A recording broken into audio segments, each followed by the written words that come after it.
What are we doing here? And where are we gonna go? It's like we just woke up one morning, and then it's welcome to the show.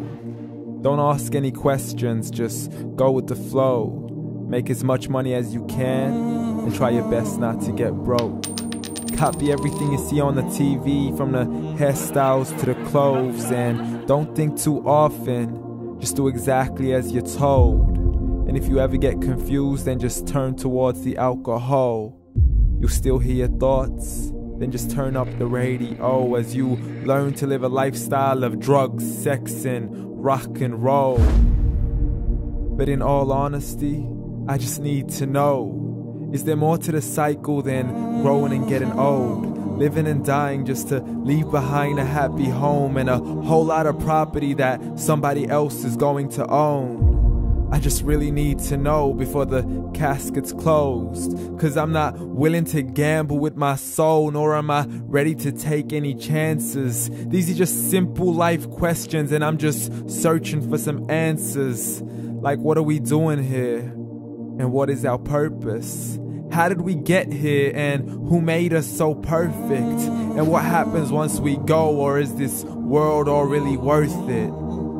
Questions we don't answer because apparently we don't really have to. There's no purpose to this life and our existence is merely natural. Then in that case, please let me ask you, did you create yourself, or was it somebody else who had fashioned you? 'Cause you're a being that's impeccable, faultless and unparalleled. You're a product of supreme intelligence, and I'm merely being rational.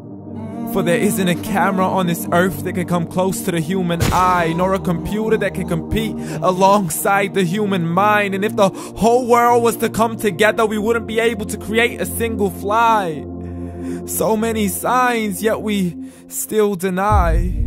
As science tries to justify that all this could come from none, when it's a simple sum. 0 plus 0 plus 0 cannot possibly ever give you 1.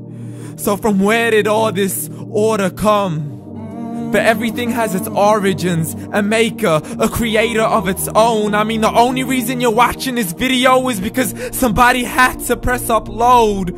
So we can believe in the Big Bang, but I'd rather believe in He who caused it to explode. Allah, the creator of everything, along with every single soul. The ever-living, the master, the only one who is in control. Unlike his creation, beyond our imagination. And no, he's not a man, nor does he have any partners in association. He's on his own. And no, he did not ever leave us alone. Just like every manufacturer, he left us with an instruction manual. The Quran and Islam, and I'm sorry to jump to conclusions, but it's the only one possible. The only definition of God is the one and only supreme being. It's logical, a book with 0 contradictions, with miracles that are both scientific and historical, all revealed over 1400 years ago. Like the detailed description of the human embryo. The descriptions of the human embryo in the Quran cannot be based on scientific knowledge in the 7th century. To the mountains as pegs holding firm the earth below, and the 2 seas that don't mix in a complete separate flow. To the planets in orbit, alternating night and day as they stay in flow. The expansion of the universe and the creation of everything from H2O.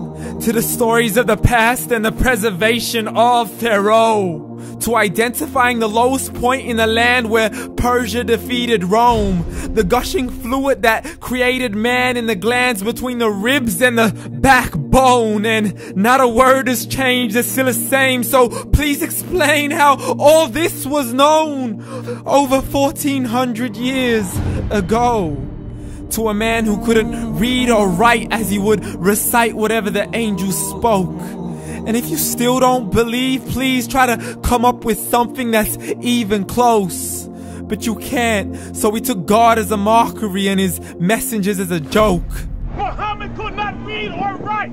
How's somebody who can't read or write gonna start a religion? Dismissed his scriptures as legends and tales of the ancient folk, as we live life according to our whims, desires, and hopes. saying this life is the only home we will ever know. We will live then die, then simply turn to bones. YOLO! Correction, after the grass dies, the rain arrives and it regrows, and Allah promises to do the same thing to your very soul and bring you back from your very fingertips to your toes, as the all-seeing supreme being watches us so close, and we are surely being tested in our wealth, our health, and our self, and everything that we've been blessed with. So believe, for we will surely be resurrected and be brought back to our Lord and account for every single deed, as He hands us our books and orders us to read. From the bad to the good and everything in between. You yourself are sufficient for your own accountability, so don't be mad at me. You are the one who thought He wouldn't come back to me. I gave you a whole life long to search after me, but you were busy in all that which was temporary. So read, and glad tidings to all those who believed. And if you disbelieve, read. And don't let that day be the first day you find out what your life really means. Read.